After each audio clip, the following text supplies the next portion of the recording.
విశాఖలో దారుణం జరిగింది. భిక్షాటన చేసుకునే బాలికను చేరదీసి ఆమెను లోబరుచుకున్నాడు ఓ ఆటో డ్రైవర్. పెళ్లి చేసుకోవాలని ఆ బాలిక బలవంతం చేయడంతో హతమార్చాడు. మృతదేహాన్ని ట్రాలీ బ్యాగ్లో పెట్టి ఒడిశాలోని రాయగడ సమీపంలో నిర్మానుష్య ప్రాంతంలో పడేసి చేతులు దులిపేస్తున్నాడు. ఒడిశా పోలీసుల దర్యాప్తులో అసలు విషయం బయటపడింది. విశాఖ కంచరపాలెం పోలీస్ స్టేషన్ పరిధిలోని దుర్గానగర్కు చెందిన బొలిశెట్టి సురేష్ ఆటో డ్రైవర్ ఓ అమ్మాయిని ప్రేమ వివాహం చేసుకున్నాడు. ఆమె ఇప్పుడు గర్భిణి. కొన్ని నెలల కిందట రైల్వే స్టేషన్ బస్టాప్ల వద్ద భిక్షాటన చేసుకునే ఓ బాలికతో సురేష్కు పరిచయం అయింది. తనకెవరూ లేరని బాలిక చెప్పడంతో గర్భిణి అయిన తన భార్యకు సాయంగా ఉండాలని ఇంటికి తీసుకొచ్చాడు. ఈ క్రమంలో సురేష్కు బాలికకు మధ్య శారీరక సంబంధం ఏర్పడింది. ఈ క్రమంలోనే మార్చి 24న సురేష్కు పాప పుట్టింది. అప్పటి నుంచి తనను పెళ్లి చేసుకోవాలని, లేకపోతే విషయం ఇంట్లో చెబుతానని ఆ బాలిక సురేష్పై ఒత్తిడి తెచ్చింది. దీనిపై వీరిద్దరూ గొడవపడి కొన్ని రోజులుగా దూరంగా ఉంటున్నారు. ఈ నెల 15న ఉదయం బాలిక నేరుగా సురేష్ ఇంటికొచ్చి గొడవపడింది. అతను కోపంతో గట్టిగా కొట్టగా బాలిక మృతి చెందింది. సురేష్ ఆమె మృతదేహాన్ని ట్రాలీ బ్యాగ్లో పెట్టి జ్ఞానాపురం రైల్వే స్టేషన్కు వెళ్లి ఇంటర్సిటీ ఎక్స్ప్రెస్ ఎక్కాడు. సాయంత్రం 6:30 ఒడిశా రాష్ట్రం రాయగడకు చేరుకున్నాడు. అక్కడ చాంద్రీ పోలీస్ స్టేషన్ పరిధిలో నిర్మానుష్య ప్రాంతంలో ఆ ట్రాలీ బ్యాగ్ను పడేశాడు. మళ్లీ రైలెక్కి అర్ధరాత్రి తిరిగి ఇంటికి చేరుకున్నాడు. 3 రోజుల తర్వాత చాంద్రీ ప్రాంతంలో దుర్వాసన వస్తోందని స్థానికులు పోలీసులకు ఫిర్యాదు చేయడంతో వారు ఘటనా స్థలానికి చేరుకుని ట్రాలీ బ్యాగ్లో మృతదేహం ఉన్నట్లుగా గుర్తించారు. ఆ ప్రాంతంలో phone signals, call data records వంటి సాంకేతిక ఆధారాలతో దర్యాప్తు చేసి సురేష్ ఫోన్ నంబర్ కనిపెట్టారు. నిన్న ఒడిశా పోలీసులు విశాఖ వచ్చి కంచరపాలెం పోలీసుల సహకారంతో సురేష్ను అదుపులోకి తీసుకుని చాంద్రీ పోలీస్ స్టేషన్కు తరలించారు.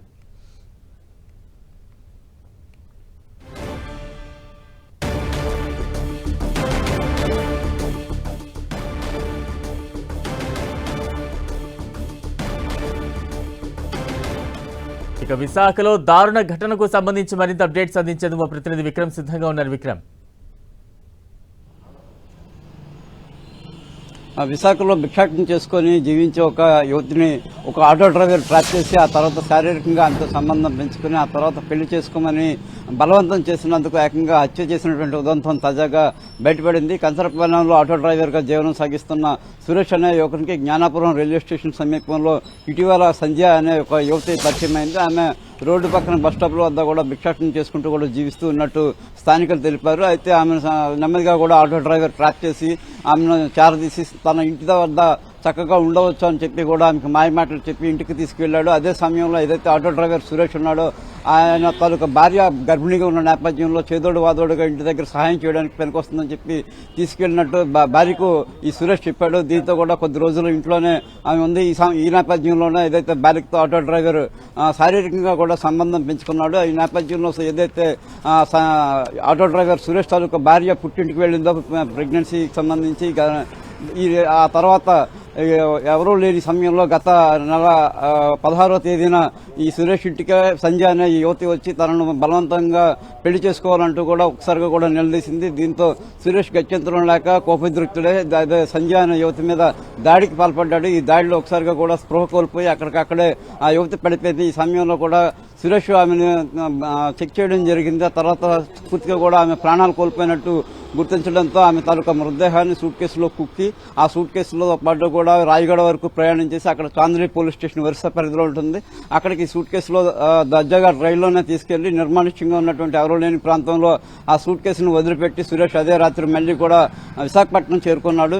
అయితే ఈ నేపథ్యంలో అక్కడ వరుస చాంద్రీ రైల్వే స్టేషన్ పోలీస్ స్టేషన్ సమీపంలో స్థానికులంతా కూడా దుర్వాసన వస్తుందని చెప్పి కూడా పోలీసులకు ఫిర్యాదు చేయడం జరిగింది. దీంతో పోలీసులు రంగప్రవేశం చేసి ఆ ప్రాంతంలో ఆ సమయంలో అదే 2-3 రోజులు గడువు సమయంలో ఏ ఫోన్ నెంబర్లకు సంబంధించి ఆ లొకేషన్ ట్రేస్ చేయడం జరిగింది. ఈ నేపథ్యంలో కాల్ డేటాను అంతటినీ కూడా విశ్లేషణ చేయగా విశాఖపట్నం కంచరపాలెంకి చెందినటువంటి auto driver Suresh phone number trace అయింది. తర్వాత పోలీసులు పూర్తి స్థాయిలో కూడా రంగంలోకి దిగి సురేష్ అదుపులోకి తీసుకుని ప్రశ్నించడం పాటుగా కూడా సీసీటీవీ ఫుటేజీలు ఇవన్నింటినీ కూడా సేకరించిన తర్వాత హత్యకు పాల్పడింది సురేష్ ఆటో డ్రైవర్ అని చెప్పి కూడా పోలీసులు పూర్తి స్థాయిలో నిర్ధారణకు వచ్చిన తర్వాత కంచరపాలెం పోలీసులు సహకారం తీసుకుని సురేష్ ను అదుపులోకి తీసుకోవడం జరిగింది. జరిగింది. సురేష్ను అరెస్ట్ కూడా చేశారు.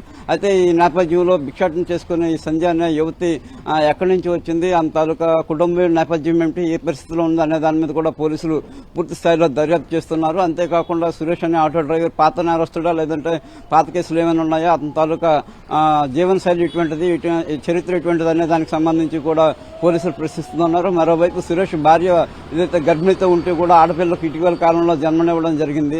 ఆమెతో కూడా మాట్లాడుతూ ఇంట్లో చేదోడు వాదోడుగా ఉంటుందని తీసుకొచ్చిన సమయంలో ఈ భిక్షాటన చేసుకున్న సంధ్య అనే యువతి పట్ల సురేష్ ఎలా ప్రవర్తించేవాడు, ఏ రకంగా ఉండేవాడు అనే దానికి సంబంధించి కూడా పోలీసులు ఆమెను కూడా ప్రశ్నించి కొంత కీలకమైనటువంటి సమాచారాన్ని రాబట్టడం జరిగింది. దీంతో ఈ నేపథ్యంలో సురేష్ పూర్తి స్థాయిలో కూడా ఈ హత్యకు పాల్పడ్డా అనే దానికి సంబంధించి పోలీసు నిర్ధారణకు వచ్చారు. అయితే ఒక చిన్న సూట్ కేసులో ఆమె మృతదేహాన్ని కుక్కి అక్కడ గుట్టు చప్పుడు కాకుండా రైల్వే స్టేషన్లో రాయగడ దగ్గర సమీపంలో చాందిని పోలీస్ స్టేషన్ కు ఎలా చేరవేయగలిగాడు, ఎవరికి అనుమానం రాకుండా ఎటువంటి జాగ్రత్తలు తీసుకున్నాడో దానికి సంబంధించి కూడా పోలీసులు పూర్తి స్థాయిలో ఈ సురేష్ ను ప్రశ్నిస్తూ ఉన్నారు. విక్రమ్, అంటే ఎంతకాలంగా ఈ బాలికతో ఆ ఆటో డ్రైవర్ రిలేషన్ లో ఉన్నాడు?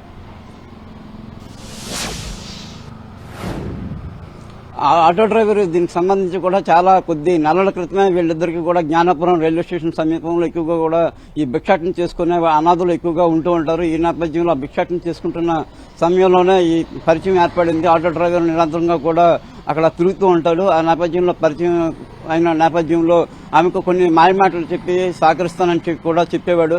అయితే అయినప్పటికీ కూడా ఎటువంటి అనుమానం రాకుండా ఆమెను ఇంటికి నేరుగా తీసుకెళ్తాను, భార్య ఇలా ప్రెగ్నెన్సీతో ఉంది, ఆమెకి నేను సహాయం చేయగలుగుతూ ఉంటే కనుక మా ఇంటి దగ్గర నువ్వు ఉండొచ్చు, ఈ భిక్షాటన చేసుకునే పరిస్థితి ఉండదు అని చెప్పి కూడా చెప్పుకొచ్చాడు. ఆ తర్వాత భార్య ఇంట్లో లేని సమయంలో ఆమెపైన నేరుగా శారీరకంగా కూడా దాడికి పాల్పడుతూ ఉండేవాడు. ఈ నేపథ్యంలో తనకు కూడా ప్రెగ్నెన్సీ వచ్చిందని సంజయ్ అనే యువతికి, భిక్షాటన చేసుకునే యువతికి కూడా ప్రెగ్నెన్సీ ఉందేమో అనే అనుమానంతో పెళ్లి చేసుకోవాలని చెప్పి కూడా ఆమె ఒకసారి కూడా బలవంతం చేసింది. గత నెల 16వ తేదీన ఏదైతే కంచరపాలెం ప్రాంతంలో ఆటో డ్రైవర్ సురేష్ ఉంటున్నాడో ఆ ఇంటికి వచ్చి గట్టిగా నిలదీసింది. కోపోద్రిక్తులు ఇద్దరి మధ్య కూడా పెద్ద ఎత్తున ఓదాపు వాదాలు జరిగాయి, ఘర్షణ చోటు చేసుకుంది. ఈ సమయంలో కోపోద్రిక్తులైనటువంటి సురేష్ ఒకసారి కూడా ఆమె దాడికి పాల్పడ్డాడు. దాడికి పాల్పడడంతో స్పృహ తప్పి ఆమె కిందకి పడిపోవడం జరిగింది. స్పృహ తప్పి పడిపోయిందని చెప్పి సురేష్ తొలుత భావించి కొంత ట్రీట్మెంట్ చేసే ప్రయత్నం చేశాడు. అయినప్పటికీ కూడా ఆమె స్పృహలోకి రాకపోవడంతో అనుమానించి చెక్ చేయగా పూర్తి స్థాయిలో ప్రాణాలు కోల్పోయినట్టు